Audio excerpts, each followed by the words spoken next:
యొక్క ఆహ్, శ్రీకృష్ణ పరమాత్మ చెప్తూ ఉన్నారు. ఇంద్రియాలు ఏవి కోరుకుంటే అవి ఇస్తూ పోతూ ఉంటే మనము ఇంద్రియ స్వాధీనంలోకెళ్ళిపోతాము. సో, అప్పుడు మనిషి అనేవాడు తన ధర్మాలనన్నీ వదిలేసి ఇంద్రియలోలుడైపోయి మనిషి నాశనం అయిపోతాడు. సో, అందువల్ల ఇంద్రియాలను మన కంట్రోల్‌లో ఉంచుకోవాలి అని చెప్తూ ఉన్నారనమాట. నెక్స్ట్ 59థ్ శ్లోకం. విషయాని వినివర్తంతే నిరాహారస్య దేహినః రసవజ్ఞో రసోऽప్యస్య పరం దృష్ట్వా నివర్తతే. విషయా వినివర్తంతే నిరాహారస్య దేహినః రసవర్జ్యం రసోऽప్యస్య పరం దృష్ట్వా నివర్తతే. ఎప్పుడు గూడా విషయాలను వదులుతాం కానీ, అంటే దాని యొక్క రసాన్ని మనము వదలము. అంటే ఎప్పుడైనా ఎలా చెప్పాలి అంటే ఇది ఎగ్జాంపుల్ ద్వారా చెప్తే మీకు అర్థమవుతుంది. ఆల్రెడీ మనం చెప్పుకున్నాము చాలానే. అయినా ఒక్కసారి అట్లా స్పృశించుకుంటూ వెళ్ళిపోదాం. విషయా వినివర్తంతే నిరాహారస్య దేహినః. విషయాలను మనం వదిలేస్తాం కానీ వాటి రుచులని మనం వదలలేము. సో, ఎప్పుడైతే నువ్వు ఉపవాసం ఉన్నప్పుడు నువ్వు అన్నాన్ని తినకుండా ఈవినింగ్ వరకు ఉంటావు గానీ, దాని యొక్క అంటే నేను తినలేదే అనే ఫీలింగ్ అన్నమాట. ఆ ఫీలింగ్‌ని మాత్రం నీ మనసులో అలాగే ఉంటదన్నమాట. సో, నువ్వు రసవజ్రం ఆ రసాన్ని వదిలేయాలి. ఆ యొక్క ఆ ఫీలింగ్‌ని గూడా నువ్వు వదిలేయాలి. అంటే నేను తినలేదే అనే బాధని గూడా వదిలేసి నువ్వు ఉండగలిగితే అప్పుడు నీ ఇంద్రియాలనేది నీ కంట్రోల్‌లోకి వస్తాయి అని చెప్పి చెప్తున్నారనమాట. రసం అంటే దాని మీదున్న ఆసక్తి అన్నమాట. ఆసక్తిని విడిచిపెట్టాలి. ఎందుకంటే దానికన్నా ఇంకా దీనికన్నా గొప్పది ఏది లేదు అని మనం అనుకున్నప్పుడు మాత్రమే మనం ఆ రసాన్ననేది విడిచిపెట్టలేమనమాట. సో, దీనికన్నా గొప్పది ఒకటి ఉన్నాది అని అన్నప్పుడు అదే అదే మన స్థితప్రజ్ఞుడి యొక్క పరమాత్మ ఆనందాన్ని మన యొక్క ఆత్మలో మనము తెలుసుకోవడం అన్నమాట. సో, ఆ రుచి మనకి ఎప్పుడైతే ఆ రుచి మనకి తెలిసిందో మనకి ఆకలి గూడా వేయదనమాట. సో, ఆకలి వేయనప్పుడు మనము దాని మీద ఉన్న ఆసక్తిని గూడా విడిచిపెడతాం. ఆ యొక్క రసాన్ని గూడా విడిచిపెడతామనమాట. అట్లా విడిచిపెట్టిన వాడిని స్థితప్రజ్ఞుడు అని అంటారనమాట. ఇక్కడ సాధకుడు అనేవాడు ప్రయత్నపూర్వకంగా నిగ్రహించుకుంటాడు. మనం ఇప్పుడు సాధన దిశలో ఉన్నాం కాబట్టి మనం ప్రయత్నం చేస్తూ ఉండాలనమాట నిగ్రహించుకోవడానికి. అండ్ అదే సిద్ధుడు అయితే ఆయనకి సహజంగానే ఆ నిగ్రహం అనేది వస్తుందనమాట. మనం సాధన చెయ్యగా సిద్ధ దశకి చేరుకుంటాము. సో, ఆ సిద్ధ దశకు చేరినంత వరకు మన సాధన అనేది చేస్తూ ఉండాలనమాట. సిద్ధుడుకి మాత్రము ఆ నిగ్రహణ అనేది తన యొక్క సహజ స్థితిలోనే ఉంటుంది. దాన్నే సంయమనం అంటారనమాట. అదే మనము సాధకుడు అనేవాడు నిగ్రహణం అనేది నిగ్రహించుకోవడం అనేది తన ప్రయత్నపూర్వకంగా ఉంటుంది కాబట్టి దాన్ని నిగ్రహణ అని చెప్పి అంటారనమాట. అండ్ విషయాల మీద శక్తి ఎంతవరకు అంటే మనకి అది బావుంది, ఇది బావుంది అని ఎప్పుడు అనిపిస్తుంది అంటే దానికన్నా ఇంకా మంచిది ఎప్పుడైతే మనం పట్టుకున్నామో, అప్పుడు దీని దీనిని కనీసము దాని జోలికి కూడా ఎళ్ళము. అండ్ దాన్ని చూసినా గూడా అట్లా అంటే ఇప్పుడు పంచదార, చక్కెర పొంగలి ఉందనుకోండి. చక్కెర పొంగల్ దగ్గరికెళ్తాం కానీ, ఆ పంచదార దగ్గరికెళ్ళం కదా! సో, ఆ విధంగా మనము దానికన్నా ఉత్కృష్టమైన స్థితి అంటే చాలా మంచి స్థితి అండ్ చాలా మంచి ఫీలింగ్ అనేది ఉన్నది. సో, నువ్వు దాన్ని చేరుకోవాలి అని చెప్పి చెప్తూ ఉన్నారనమాట. అదే ఆత్మలో మనము స్థిరంగా ఉండడం అండ్ ఆత్మలో మనం రమించడం అన్నమాట. సో, ఈ విధంగా విషయాలనే కాదు, విషయాల మీద ఉండే ఆసక్తిని కూడా ఎప్పుడైతే వదిలేస్తావో, అప్పుడే నీకు విష్ణువు యొక్క హృదయము అంటే ఆ అనుభూతి అనేది నీకు తెలుస్తుంది అని చెప్పి చెప్తున్నారనమాట. సో, నాకు ఫస్ట్ ఆ టేస్ట్ తెలిస్తే నేనిది వదిలేస్తాను అనంటే అలా కాదు. నువ్వు ఫస్ట్ వదిలితేనే ఆ టేస్ట్ తెలుస్తుంది అని చెప్పి చెప్తున్నారు. ఇది ఇక్కడొచ్చి మనము మనకి అనుభవం లేదు కాబట్టి, అనుభవం ఉన్నవాళ్ళు చెప్పింది మనం తెలుసుకొని ఆ రూట్‌లో వెళ్ళగలిగితే మనము ఇంద్రియాలను కంట్రోల్ చేసుకొని మన యొక్క ఆత్మని మన కంట్రోల్‌లో ఉంచుకుంటే ఆత్మస్థితిలో ఉన్నప్పుడు మాత్రమే మనము స్థితప్రజ్ఞులుగా అవుతాము. సో, ఎప్పుడైతే నీ ఇంద్రియాలని నువ్వు కంట్రోల్ చేసుకొని చక్కగా నీ ఆత్మస్థితిలో ఉంటావో అప్పుడు మాత్రమే నీ యొక్క ఆహ్, అంటే స్థితప్రజ్ఞుడు అనే దానికి నువ్వు వెళ్తావు అని చెప్పి చెప్తూ ఉన్నారనమాట. అండ్ ఇంద్రియాలు అన్నీ మనస్సుని పట్టుకుంటాయి గదా! సో, ఇప్పుడు ఇంద్రియాలను మనం నిగ్రహిస్తాము. నిగ్రహించి నెక్స్ట్ స్టెప్ ఏంటి? ఇప్పుడు ఇప్పుడు పిల్లలున్నారు. పిల్లలకి నువ్వు దీంతో ఆడుకోవద్దు. వాడు హ్మ్. బొమ్మలతో ఆడుకుంటూ ఉన్నాడనమాట. "నువ్వు దీంతో ఆడొద్దు, నువ్వు దీంతో ఆడొద్దు" అనంటే వాడికి ఏదో ఒకటి ఆడుకోవడానికి ఇవ్వాలి కదా! సో, వాడికి ఏదో ఒకటి ఆడుకోవడానికి ఇస్తే దాంతో ఆడుకుంటాడు. అంతేగాని నువ్వు వాడేది తీసుకున్నా నువ్వది తీసుకుంటూ ఉంటే సో, అప్పుడు దానికోసం ఏం చేయమంటున్నారు అనంటే ఇక్కడ మనకి ఈరోజు శ్లోకమండి. 60థ్ శ్లోకము. ఓకే. యతతో హ్యపి కౌంతేయ పురుషస్య విపశ్చితః ఇంద్రియాణి ప్రమాధీని హరంతి ప్రసభం మనః. ఇక్కడ చెప్తున్నారు. యతతో హ్యపి కౌంతేయ. కౌంతేయ అంటే కుంతీపుత్రుడైన అర్జునుడు కదండీ! కౌంతేయ ఓ అర్జున ఇంద్రియాలు చాలా శక్తివంతమైనది. ఇక్కడ ఇంద్రియాల యొక్క ఇంకా దాని యొక్క శక్తి చెప్తున్నారనమాట. చాలా శక్తివంతమైనవి. ఏలననగా ఆత్మ అంటే నువ్వు ఎంత ఆత్మలో ఉండాలి అని ప్రయత్నించినా కూడా విద్వాంసుడిని గూడా నీ యొక్క ఇ ఇంద్రియాలు అనేవి బలాత్కారంగా లాగేస్తాయి. సో, నువ్వు చాలా జాగ్రత్తగా ఉండాలి అని చెప్పి చెప్తున్నారు. ఇక్కడ మనకి మన శత్రువు ఎంత బలమైన వాడో తెలిస్తే అప్పుడు మనం మన యొక్క సోల్జర్స్‌ని ట్రైన్ చేస్తాము. అండ్ ఎగ్జాంపుల్ చెప్పాలంటే క్రికెట్. క్రికెట్‌లోని ఎప్పుడు గూడా చూడండి వాళ్ళు ఫస్ట్ వీళ్ళు బౌలింగ్‌కి అంటే మన టీమ్ వెళ్ళినప్పుడు వచ్చే టీమ్ వాళ్ళ యొక్క ఆహ్, ఆహ్, వాళ్ళు ఆహ్, మిగ్ ముందర మ్యాచెస్ ఎట్లా ఆడారు? అండ్ వాళ్ళ మ్యాచెస్ ఆడినప్పుడు ఏ ఏ మిస్టేక్స్ చేశారు? ఎవరిని ఎక్కడ మనము గ్రిప్ చేసుకోవాలి అనే దాని కోసం అన్నీ ఫస్టే చూస్తారనమాట చాలా వరకు. సో, ఆ విధంగా ఆహ్, నువ్వు నీ ఇంద్రియాలను గురించి పూర్తిగా తెలుసుకున్నావు అనంటే, అప్పుడే గదండీ ఏదైనా ఒక విషయం గురించి, ఒకరి గురించి మనకి పూర్తిగా తెలిసినప్పుడే మనం వాళ్ళతో ఎట్లా బిహేవ్ చేయాలి, అండ్ వాళ్ళకి ఏది నచ్చుతుంది, అండ్ ఎవరైనా మన ఇంటికొచ్చినప్పుడు గూడా వాళ్ళకి నచ్చింది వాళ్ళు హ్యాపీగా ఉండాలి అనంటే, వాళ్ళకి నచ్చింది పెడితే వాళ్ళు హ్యాపీగా ఉంటారు. సో, అప్పుడు మనము వాళ్ళకి నచ్చింది ఏది అని తెలుసుకోవాలి. సో, అదే విధంగా ఇక్కడ ఆహ్, యతతో హ్యపి కౌంతేయ పురుషస్య విపశ్చితః.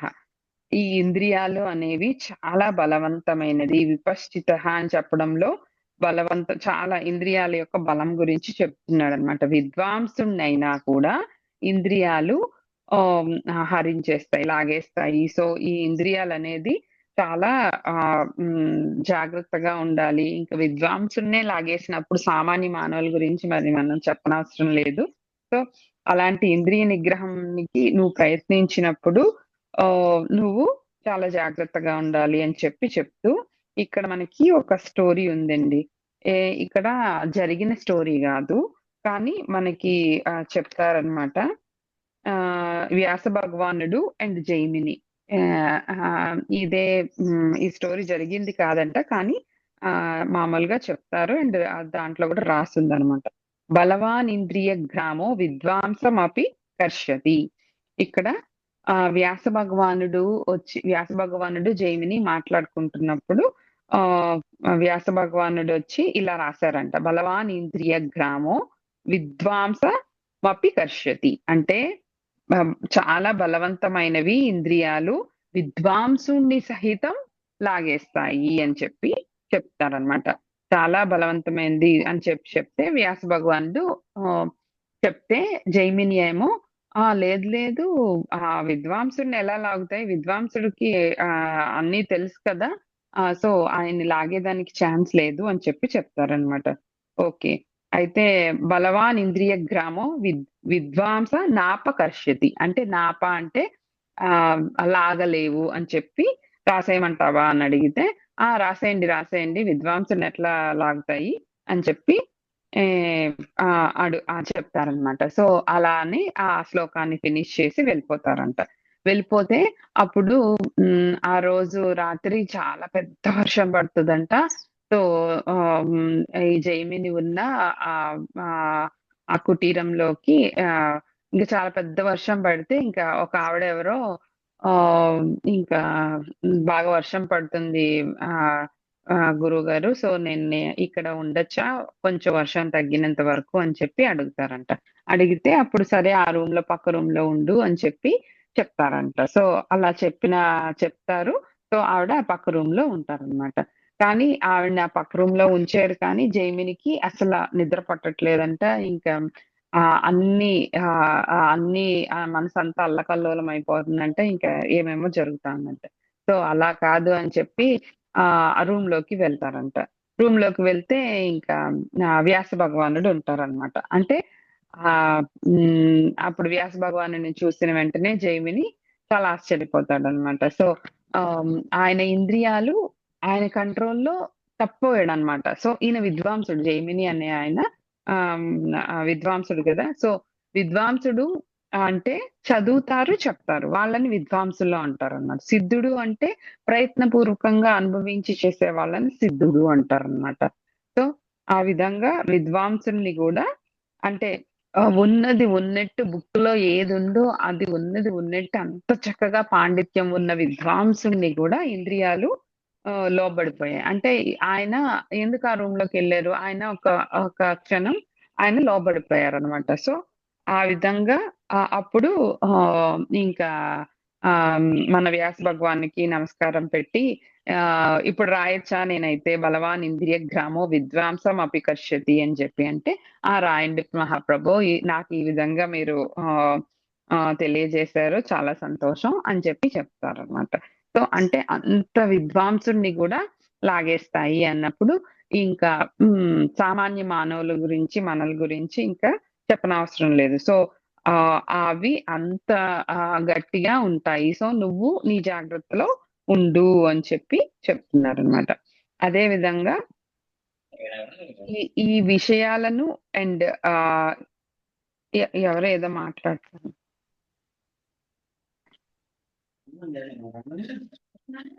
వి ఈ విషయాలను అండ్ విషయ వాసనలను ఈ రెండిటిని కూడా నువ్వెప్పుడైతే వదిలిపెడతావో అప్పుడే నువ్వు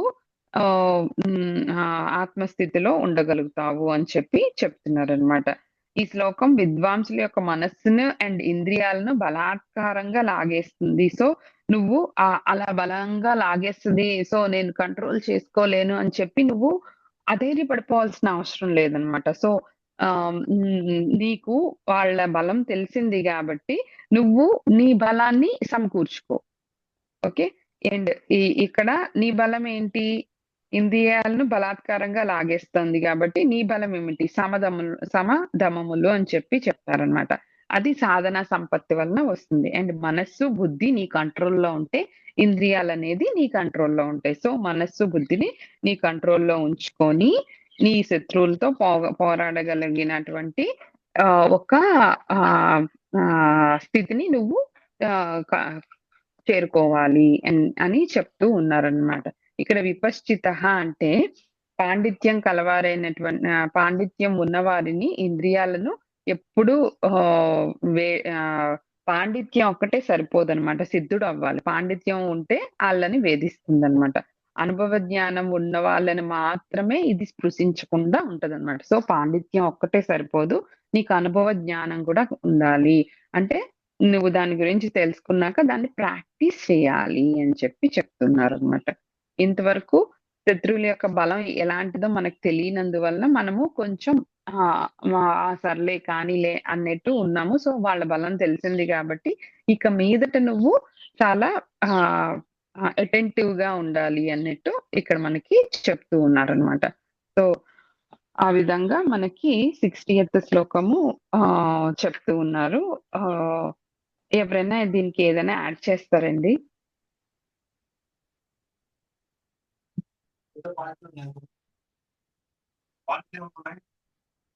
ఓకే. ఇంద్రియాలను మనం నిగ్రహించినప్పుడు మాత్రమే ఇంద్రియ విషయాదుల మీద, వాటి రుచుల మీద ఆసక్తి అనేది ఉండదు. అండ్ ఆ ఆసక్తిని వదులుకోవాలి అంటే మనం పరమాత్మ పైన మన యొక్క ఆత్మని పెట్టాలి అని చెప్పి చెప్తారనమాట నెక్స్ట్ శ్లోకంలో. సో నెక్స్ట్ శ్లోకానికి వెళ్దామండి. తాని సర్వాణి సంయమ్య యుక్త ఆసీత మత్పరః వశే హి యస్యేంద్రియాణి తస్య ప్రజ్ఞా ప్రతిష్ఠిత. తాని సర్వాణి సంయమ్య.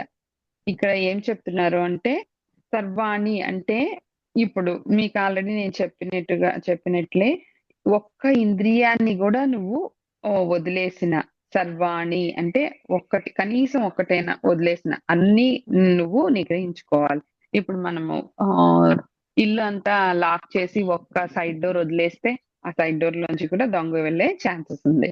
సో మన యొక్క ఇక్కడ రుచులు, వాసనలు అనంటే ఒట్టి నోటితో తీసుకునేది, ముక్కుతో తీసుకునేది కాదండి. మన ఇంద్రియాలతో ఏమేమైతే స్వీకరిస్తామో ప్రతి ఒక్కటి గూడా వాసనే అన్నమాట. సో, నువ్వు ఏదో ఒక్క ఇంద్రియాన్ని నిగ్రహిస్తే సరిపోదు. అన్ని ఇంద్రియాలను నిగ్రహించాలి. ఇక్కడ మనకి ఏది చెప్పినా కంప్లీట్‌గా చెప్తారండి భగవద్గీతలో. ఏం చేసినా నువ్వు కంప్లీట్‌గా చేయాలి. ఇక్కడ ఇంద్రియాల గురించి చెప్పారు కదా! అన్ని ఇంద్రియాలను నువ్వు నిగ్రహించాలి అని చెప్పి. అండ్ మనకి ముందర శ్లోకాల్లో అన్ని కోరికలని నువ్వు వదిలేయాలి అని చెప్పి చెప్పారు కదా! సో, ఆ విధంగా అండ్ మనకి ఇంకా ముందరకు కొంచెం ఎళ్తే నువ్వు నీ పని అంత పర్ఫెక్ట్‌గా చేయాలి. ఏది చేసినా ఆ start point and end point అనేది చాలా ఇంపార్టెంట్. సో, నువ్వు ఏది చేసినా పూర్తిగా చెయ్యి అని చెప్పి చెప్తారనమాట. భగవద్గీతలో మనకు చెప్పేది అదే అనమాట. అన్నీ పూర్తిగా. సర్వాణి అంటే ఇక్కడ ఏ ఒక్క ఇంద్రియాన్ని వదలకుండా అన్నీ కూడా నువ్వు ఇంద్రియాలను నీ వశపరుచుకోవాలి. సో, ఇక్కడ ఎలా చెప్తారంటే ఎగ్జాంపుల్, ఒక కుండకి ఒక్క చిల్లుంటే సరిపోతది గదా! ఒకే ఒక్క చిల్లుంటే కుండలో వాటర్ అంతా వచ్చేస్తది కదా! సో, ఆ విధంగా నువ్వు ఆ ఒక్క చిల్లు గూడా లేకుండా నువ్వు జాగ్రత్తగా దాన్ని ఎగ్జాంపుల్‌గా తీసుకొని మనం తెలుసుకోవాలనమాట. అండ్ ఏదైనా ఒక్క కిటికీ ఓపెన్ చేసున్నా గూడా దీపం పెట్టామనుకోండి, ఏదైనా ఒక్క కిటికీ ఓపెన్ చేసున్నా కూడా దీపం ఆరిపోతది కదా! సో, ఆ విధంగా గూడా మనము తెలుసుకోవచ్చు. సో, చేసే పనిని పూర్తిగా చేయాలి అని చెప్పి ఇంకొకసారి మనకు చెప్తున్నారనమాట. అండ్ అన్ని ఇంద్రియాలను నిగ్రహించుకోవాలి అని చెప్పి చెప్తున్నారనమాట. దీంట్లో 2 పార్ట్స్‌గా డివైడ్ చేస్తే ఈ శ్లోకాన్ని తాని సర్వాణి సంయమ్య యుక్త ఆసీత మత్పరః. అంటే ఫస్ట్ దాంట్లో ఇంద్రియాలన్నింటినీ విషయాలపైకి పోనీయకుండా నిగ్రహించాలి. అండ్ వశేహి యస్యేంద్రియాని తస్య ప్రజ్ఞ ప్రతిష్ఠిత. అలా ఎవరైతే తన ఇంద్రియాలను తన కంట్రోల్‌లో ఉంచుకుంటారో వాళ్ళ ప్రజ్ఞ మాత్రమే ప్రతిష్ఠిత అంటే హ్మ్. ఆహ్, ఇక్కడ సుస్థిరంగా అని చెప్పి అర్థం అన్నమాట. ప్రతిష్ఠిత అంటే ఎక్కడికి కదలకుండా దాని మీద ఆత్మ మీదే ఉండిపోతుంది అని చెప్పి. అండ్ మీకు ముందర నేను చెప్పినట్లు ఇక్కడ ఆహ్, అంటే ప్రతీదీ అంటే నువ్వు ఇంద్రియాలు నిగ్రహించు అంటే అలా కూర్చొని ఏ పని చేయకుండా నేను నా ఇంద్రియాలు నిగ్రహిస్తున్నానంటే కుదరదు కదా! మనకి చాలా పనులుంటాయి. సో, అన్నీ చేసుకోవాలి. అండ్ అలా మనము ఎక్కువ చేసినా గూడా మన కంట్రోల్ తప్పిపోయే ఛాన్సెస్ చాలా ఎక్కువున్నాయన్నమాట. సో, దానికి గూడా ఏదో ఒక ఆలంబన అంటే దానికి గూడా ఏదైనా కావాలన్నమాట. సో, నువ్వు పిల్లలు చాలా అంటే అది షార్ప్‌గా ఉంది. ఆ ఎడ్జెస్ అంతా అది వాడికి కట్ అయిపోతది. వాడికి హాని చేస్తది అన్నప్పుడు వాడి దగ్గరున్నది లాక్కోవడమే కాకుండా మనం వాడికి ఒకటి ఇస్తాం గదా! సో, వాడికి ఒకటి ఏదైనా ఇచ్చినప్పుడు మాత్రమే దాన్ని నెమ్మదిగా వాడి చేతులు వేళ్ళన్నీ నెమ్మదిగా స్లోగా విడిపిచ్చేసి దీన్ని ఆడికి చూపిచ్చి మనము ఎలా అయితే తీసుకుంటామో మన మనసు కూడా చాలా చిన్న పిల్లడి మనసులాగనమాట. సో, అంత చిన్న బేబీకి మనం ఎట్లయితే హ్యాండిల్ జేస్తామో, మన యొక్క మనసు, మన యొక్క బుద్ధిని కూడా అట్లే హ్యాండిల్ జేయాలి. ఈ ఇంద్రియాలన్నీ నీ కంట్రోల్‌లో ఉండాలి అంటే నీకిదిగో నేనిది ఇస్తున్నాను అని చెప్పి చెప్తాననమాట. వసే అదే ఏమివ్వాలి అంటే మనస్సుని మనం భగవంతుడి మీదే లగ్నం చేయాలి అని చెప్తూ ఉన్నారనమాట. ఇక పోను పోను అధ్యాయాల్లో మనకొస్తదనమాట. అదే నామస్మరణ అనమాట. సో, నామస్మరణ చేస్తూ నువ్వు ఎక్కడైనా ఏదైనా చేసుకో. అప్పుడు నీ ఇంద్రియాలనేది నీ కంట్రోల్‌లో ఉంటాయి అని చెప్పి చెప్తారనమాట. సో, ఆహ్, ఇ దీనికి అక్కడ కనెక్షన్ అనేది వస్తదనమాట. సో, ఆ! ఇంద్రియాలను నువ్వు ఎప్పుడైతే నీ కంట్రోల్‌లో ఉంచుకోవాలి అని అనుకుంటున్నావో, సో, నువ్వు ఏ పని చేసినా నా యందే యుక్త ఆసీత అంటే మత్పరః అంటే నా యందు అని చెప్పి ఇక్కడ చెప్తా ఉన్నారనమాట. నా యందు ఆసక్తి గల చిత్తం ఉన్నవాడివై శ్రీకృష్ణ పరమాత్మ నా యందు అని అక్కడ చెప్తున్నారు అనంటే ఆయనే కదా ఇంకా లార్డ్ అన్నట్టు. ఇంకా అన్నిటికి ఇంకా ఆయనే కారణం గాబట్టి, సో, ఆయన యందు ఆత్మను మనము ఉంచి ఒక భావనని దైవత్వ భావనని ఉంచి మనము కొనసాగితే అది అప్పుడు ఫస్ట్ మనము సగుణంగా అంటే విగ్రహంగా ఆరాధించినటువంటి ఆయన్ని నిర్గుణంగా అంటే ఆయనే ఉన్నాడు. ప్రతి మనిషిలో ఆయనే ఉన్నాడు. అండ్ ఎక్కడ చూసినా గూడా ఆయనే కనపడతాడనమాట. సో, ప్రతి ఒక్క దాంట్లో ఆయనున్నటువంటి ఆ యొక్క స్థితికి మనము చేరుతామనమాట. సో, ఫస్ట్ మనము పట్టుకోవాల్సింది శ్రీకృష్ణుడి యొక్క దివ్యమంగళ స్వరూపం అన్నమాట. సో, ఆయన దాని మీద కాన్సంట్రేట్ చేసి మన యొక్క ఆహ్, హ్మ్, ఆహ్, చదవడము ఇవంతా విద్వాంసుడు అంటే ఇంకా శ్రవణము అండ్ మననము. ఈ శ్రవణము, మననము చేస్తూ నిధిధ్యాసనలో శ్రవణము, మననము చేస్తూ ఉండాలన్నమాట. ఈ 2 చేస్తూ మనం మన యొక్క ఆత్మలో ఆహ్, ప్రతిసారి ఏది కరెక్టు, ఏది రాంగు అని ఆలోచిస్తూ దాన్ని గురించి ఆలోచిస్తూ ఉన్నప్పుడు మాత్రమే మనం సగుణం నుంచి నిర్గుణంకి ఎళ్తామనమాట. సో, ఎప్పుడైతే ఆ నిర్గుణానికెళ్ళామో అప్పుడు ఆ నిర్గుణం నుంచి మనము మన యొక్క ఆత్మని చూడగలుగుతాము అని చెప్పి చెప్తున్నారనమాట. సో, మొదటిది తాని సర్వాణి సంయమ్య యుక్త ఆసీత మత్పరః. ఇది అనేది సాధన. ఈ సాధన అనేది మనం చేస్తే ఈ స్టేజ్‌కెళ్తాము. రెండో దానికి ఈ ఫలితం అనేది కలుగుతుందనమాట.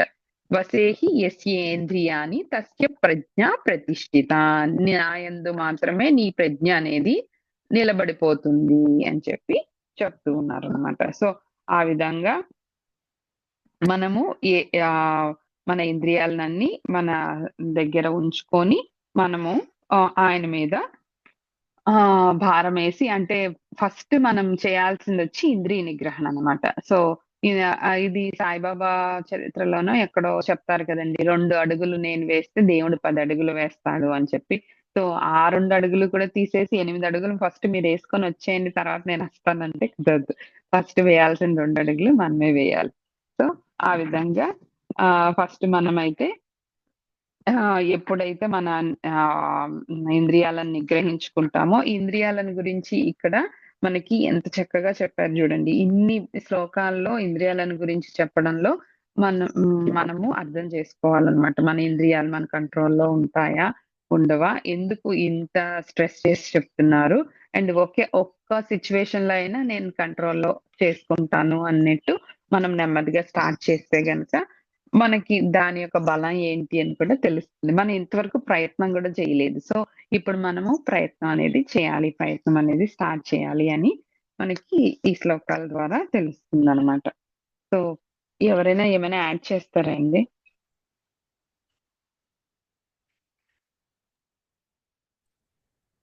ఎవరికైనా ఇప్పటి వరకు డౌట్స్ కానీ ఏమన్నా ఉన్నాయా? ఏమన్నా యాడ్ చేస్తారండి? ఏం లేదు జ్యోతి. ఓకే. అయితే జ్యోతి, జ్యోతి, ప్రయత్నపూర్వకంగా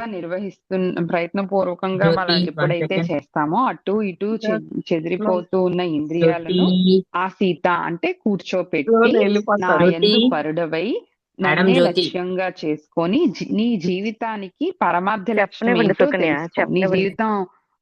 నీ జీవితానికి ఏదైతే ఎక్సలెన్స్ పాయింట్ అన్నమాట.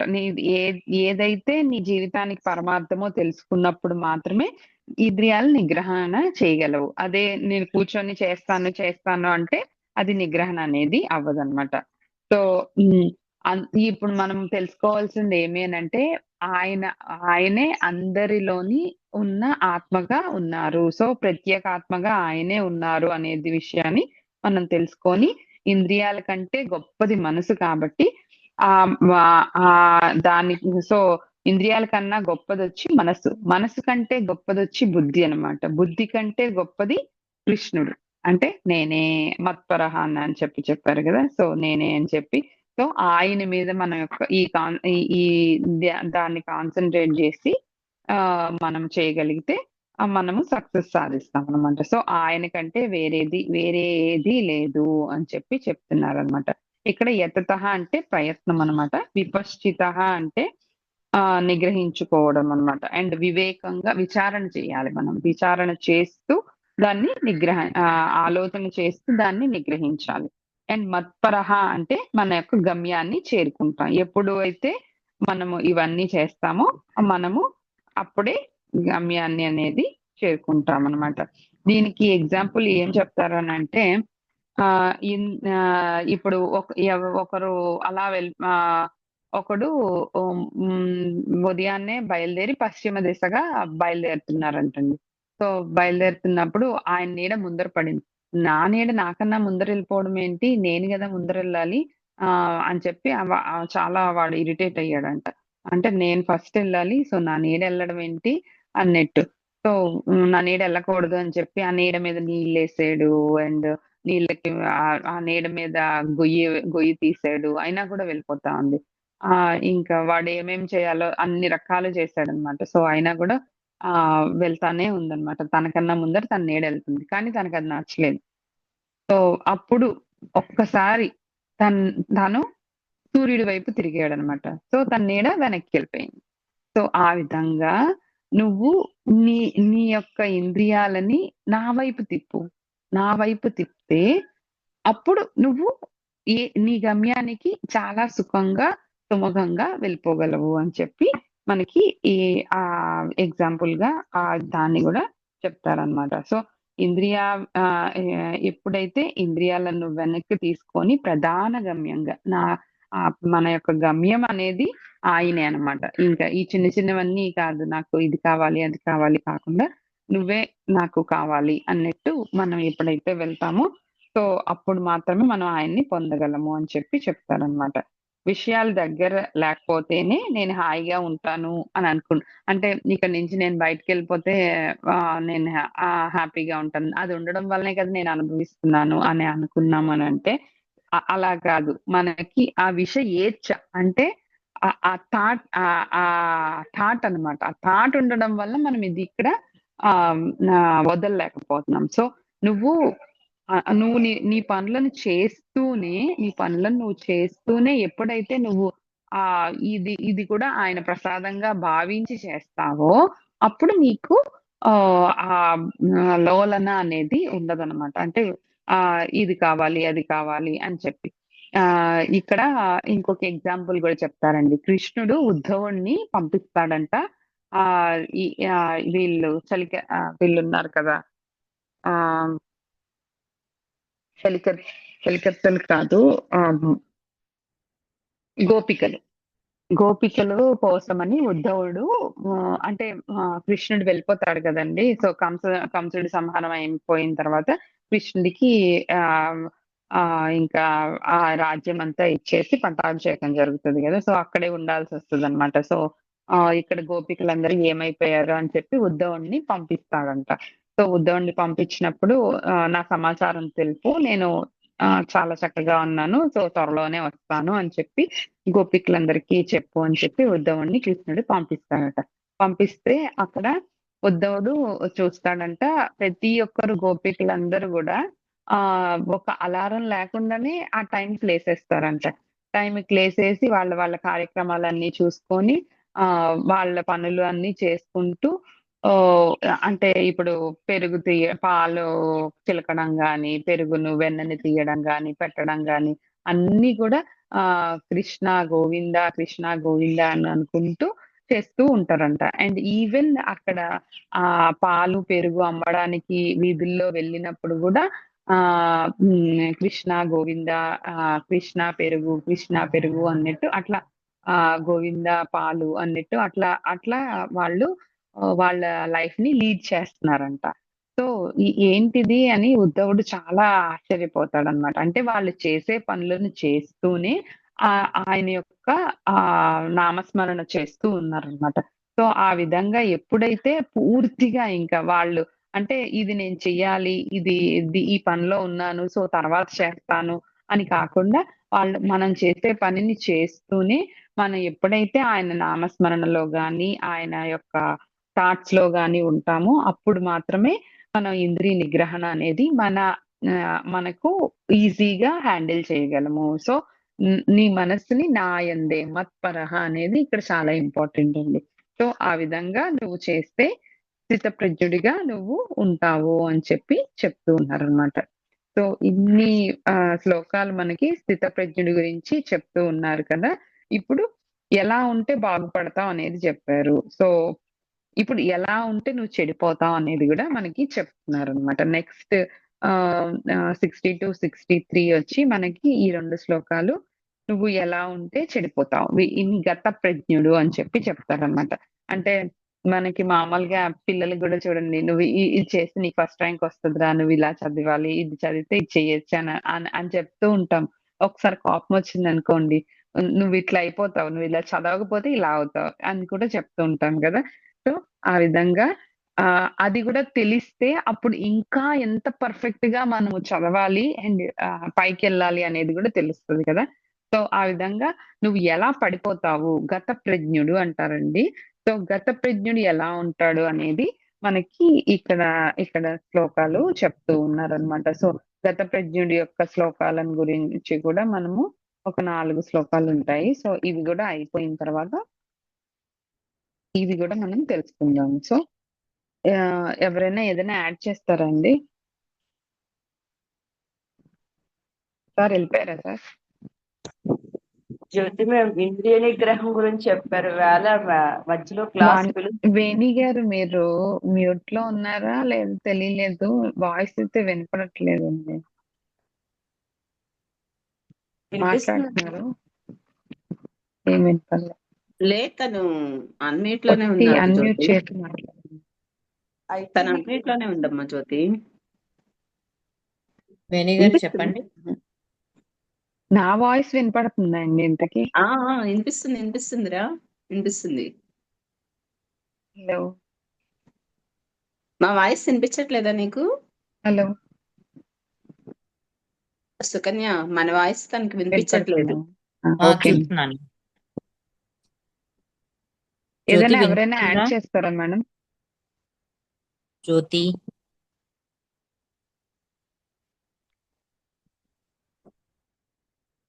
మనోదర మ్యామ్ ఏమైనా చెప్తారా? సుకన్య, నా డౌట్ తను ఇయర్ ఫోన్స్ పెట్టుకొని ఉంది కదా, వినిపిస్తున్నట్లేదు. పడట్లేదా జ్యోతి? మా ఓకే. వాయిస్ మనోదర మ్యామ్ వినపడుతుంది. వేణి గారు అడుగుతున్నారు, మీకు అంటే మాకు వినపడుతుంది, మీకు వినపడట్లేదా అని.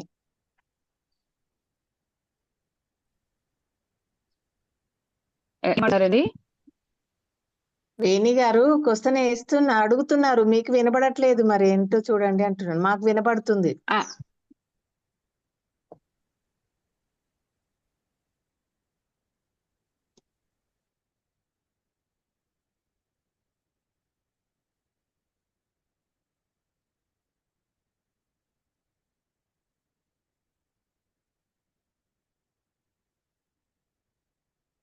వేణి గారి వాయిస్ ఒకటే వినపడట్లేదు నాకు. మిగతా అందరూ వినిపిస్తున్నాయా? హలో. హలో. ఇప్పుడు ఓకే. తనకి ఎవరి వాయిస్ వినిపించట్లేదమ్మా, ఇయర్ ఫోన్స్. అది జ్యోతి ఇప్పుడు ఓకే మేడం, చెప్పండి. ఇప్పుడు ఓకే. వేణి గారు చెప్పండి అండి. వేణి గారిది ఒక్కటే నాకు వినపడట్లేదు, మిగిలిన వాళ్ళందరిది వినపడుతుంది. ఇందాక ఎవరీ వినిపించలేదు నీకు. ఇందాక మధ్యలో మనోదర మ్యామ్ మాట్లాడింది వినపడింది. అందుకే నేను వీడియో కూడా ఆఫ్ చేసేసాను. So okay. ఇప్పుడు ఏమైనా వినపడుతుందేమో. వేణి గారు ఏం అడిగారు చెప్పు. అదే మ్యామ్, మీరు ఇంద్రియ నిగ్రహం గురించి చెప్పినప్పుడు క్లాస్ లో అంత డీప్ గా చెప్తే అందరూ ఎవరు పిలిచినా వినిపించట్లేదు అనుకుంటా మీకు.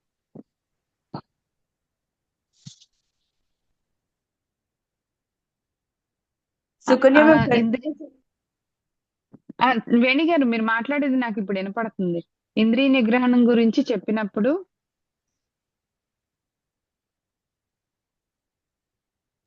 హలో వేణి గారు చెప్పండి మేడం. చెప్పండి అండి. జ్యోతి ఆంటీ బాగా చెప్పారు, చాలా బాగా ఒరేయ్, చెప్పారు. ఇందాక మేము పిలుస్తుంటే వినపడలేదురా నీకు? ఇప్పుడు వినపడుతుంది. ఇందాక కానీ ఇంద్రియ కానీ కానీ గ్రేట్, మేము మాట్లాడేది వినపడకుండా నువ్వు ఫ్లోలో వెళ్ళిపోతున్నావు చూడు. ఇట్లనే ఏదైనా అదే ఒక కాన్సన్ట్రేషన్ ఉంటే ఏదైనా గానీ, ఇప్పుడు ఇంద్రియ నిగ్రహం అంటే ఏదైనా కావచ్చు. ఇప్పుడు మనం టీవీలో సీరియల్స్ వస్తున్నాం అనుకోరా, ఆ సీరియల్స్ మనం చూడకూడదని గట్టిగా నిర్ణయం చేసుకోవటము, అలాంటి ఆ ప్రతి ఒక్కటి టైంకి కూడా మళ్ళా మనకి ఆ, టైంకి మళ్ళా మనకి అది గుర్తొస్తుంది. అయ్యో ఇది చూడలేదే, వాడు మనం ఏమవుతున్నాడు, వీడికి ఇది ఏం చేస్తున్నారు అట్లా కాదు, సో వాటిని కూడా వద్దు అనుకున్న పని మనం ఇది చేయొద్దు అనుకొని మనం ఆ మాట కట్టుబడి ఉండడం కూడా నిగ్రహమే అవుతుంది. కాబట్టి పెద్ద పెద్ద విషయాలు అయినా కాకపోయినా చిన్నవైనా సరే నేనేమంటానంటే, ఇది వద్దు ఇది కావాలి అని వేరియేషన్స్ మనకు తెలిసి ఇది నిగ్రహంగా మనం ఉండాలి అంటేనే మనము ప్రగతికి మెట్లు ఎక్కుతున్నట్లే. మనం కొంచెం అంతే. జ్ఞానం ఉంది మనకి అని అర్థము. అది ఇందాక ఇంద్రియ నిగ్రహం అన్నప్పుడే మేము పిలిచాము, అందరం పిలుస్తుంటే వెనకాల వెళ్ళిపోతున్నావు, ఇంకందుకని మేము మీట్లో పెట్టుకున్నాంరా. మంచిగా అవునా, చెప్తున్నావు, థ్యాంక్ యూ తల్లి. Thank you aunty.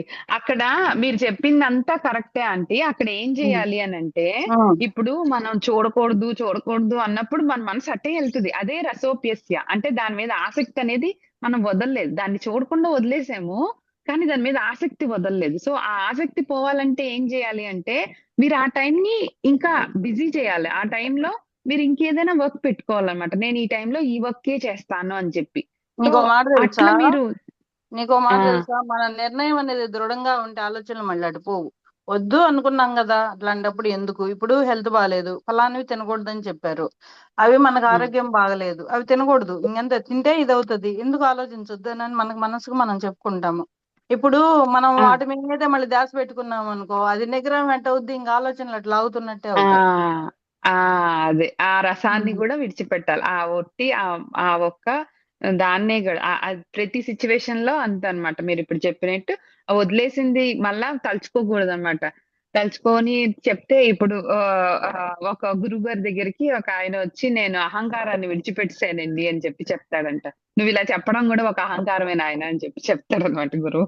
సో అలాగా మనం అది విడిచిపెడుతున్నాము అనే ఒక ఆలోచన కూడా లేకుండా అంత ఫ్రీగా విడిచిపెట్టేయాలన్నమాట. సో దాని వైపు మళ్ళీ మనసు వెళ్ళకూడదన్నమాట. సో అలా ఎప్పుడైతే మనం వెళ్ళగలుగుతామో అప్పుడు సిద్ధ స్థితికి వెళ్తాం అన్నమాట. ఇక్కడ గోపికలొచ్చి నేను తలుచుకోవాలి అని ఇంటెన్షనల్ గా ఆయన్ని తలుచుకోవట్లేదు. ఆయన మీద అంత ప్రేమ అన్నమాట. సో ఏ పని చేసినా కూడా ఆయన్ని తలుచుకుంటూ చేస్తారనమాట. సో ఆ విధంగా మనం ఆ స్థితికి వెళ్ళాలి అంటే ఫస్ట్ మన యొక్క శత్రువులు అంత గొప్పోళ్ళు కాబట్టి వాళ్ళని మనం జయించడానికి కావాల్సిన పనిముట్లు మనం కూడా సిద్ధం చేసుకోవాలి. అంతే, ఇంకేం లేదు. Thanks aunty, thanks for participation. అదే ఎవరు ఏం మాట్లాడట్లేదేంట్రా సార్ లేకపోవడం వల్లే అని అనుకుంటాను. అడిగారు క్వశ్చన్, అది క్లియర్ ఏ- క్లియర్ ఏ క్వశ్చన్? ఏదో అసలు అడిగారు. నాకు క్వశ్చనే వినపడలేదండి.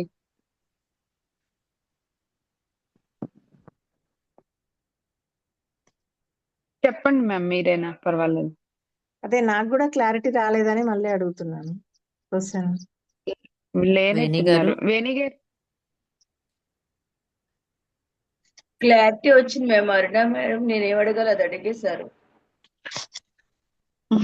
Okay okay. కానీ చాలా బాగా చెప్పారు. మీరు చెప్పే కాన్సన్ట్రేషన్ అదే అంటున్నాను మీకు. అది దాంట్లో డీప్ గా వెళ్ళిపోయారు కదా, ఎవరు పిలిచినా ఎవరు చేసినా ఏమి కాన్సన్ట్రేషన్ ఇక్కడ లేదు. అక్కడ మొత్తం డీప్ గా క్లాస్ లోకి వెళ్ళిపోయారు. Thank you madam. నిజం చెప్పాలంటే వినపడలేదు.